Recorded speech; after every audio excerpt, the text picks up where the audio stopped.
السلام علیکم ورحمۃ اللہ وبرکاتہ۔ Welcome to Amjad herbal channel. جی دوستو، آج کا ٹاپک ہے میرا ایک عظیم و شان درخت۔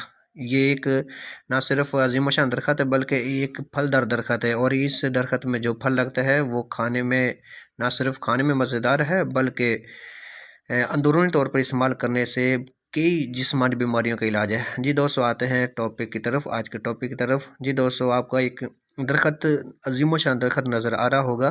اس کو دوستو بیل کا درخت کہتے ہیں۔ اس میں ایک پھل لگتا ہے جس کو ہندی میں بیل پھل، عربی میں سفرجل اور انگریزی میں بیل فروٹ کہتے ہیں۔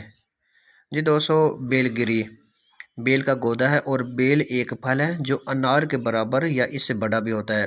جی دوستو، یہ خام ہونے کی صورت میں سبز اور نرم ہوتا ہے، لیکن جو دوستو جیسے جیسے یہ پختہ ہوتا ہے اس کے ساتھ ساتھ اس کا رنگ زرد ہو جاتا ہے اور پھل بہت سخت ہوتا جاتا ہے۔ پکے ہوئے پھل کا مغز شیریں، خوش مزہ، خوشبودار، مائل بازردی ہوتا ہے۔ بیل کا درخت بہت بڑا ہوتا ہے جیسا کہ آپ کو نظر آ رہا ہوگا۔ اس کا مزاج دوسرے درجے میں سرد اور تیسرے درجے میں خشک ہے۔ جی دوستو، اب آتے ہیں فوائد و خواص کی طرف۔ جی دوستو، یہ قابض، حبس دم، مقوی معدہ ہونے کے ساتھ ساتھ اس کے درخت کی جڑ کی چھال دافع بخار ہے۔ جی دوستو، قابض ہونے کی وجہ سے پرانے دستوں، سنگ رہتے پیچز کو بند کرتی ہے۔ اس کے علاوہ خونی پیچز اور کثرت حیض وغیرہ میں بیل گری کا استعمال بہت فائدہ مند ہے۔ جی دوستو، وجہ مفاصل یعنی جوڑوں کے درد اور گھٹنوں کے دردوں میں بیل گری کو دودھ میں استعمال کرنے سے جوڑوں کا درد اور پٹھوں کی کمزوری وغیرہ جاتی رہتی ہے۔ اس کا سب سے بڑا شوگر کے مریضوں کے لیے، شوگر کے مریض جو کہ مختلف قسم کی ایلوپیتھک میڈیسن کھا کر تنگ آ جاتے ہیں، پریشان ہو جاتے ہیں، اور وہ شوگر سے آپ کو مکمل نجات نہیں ملتی، تو وہ ایک بار بیل گری بیل فروٹ بیل پھل کو استعمال کر کے دیکھیں تو انشاءاللہ اس موذی مرض سے مکمل نجات۔ دوسری میڈیسن کے سائیڈ افیکٹ ہوتے ہیں تو بیل گری کے استعمال سے ایک تو شوگر سے نجات ملے گی اور میڈیسن کے سائیڈ افیکٹ سے بچ جائے۔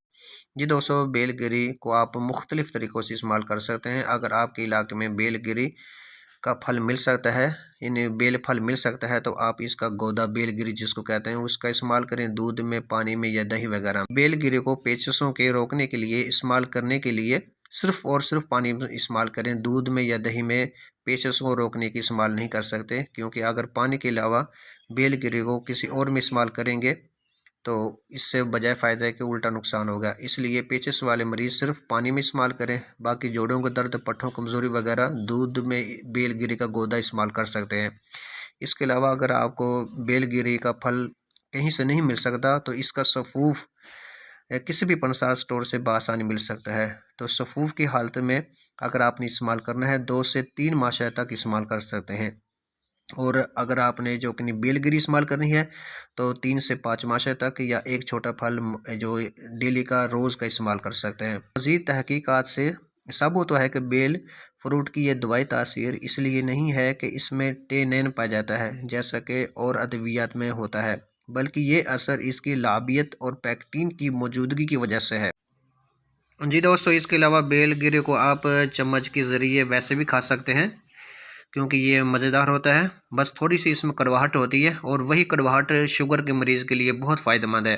اس کے علاوہ اس کو آپ شربت یا جوس بنا کر بھی استعمال کر سکتے ہیں۔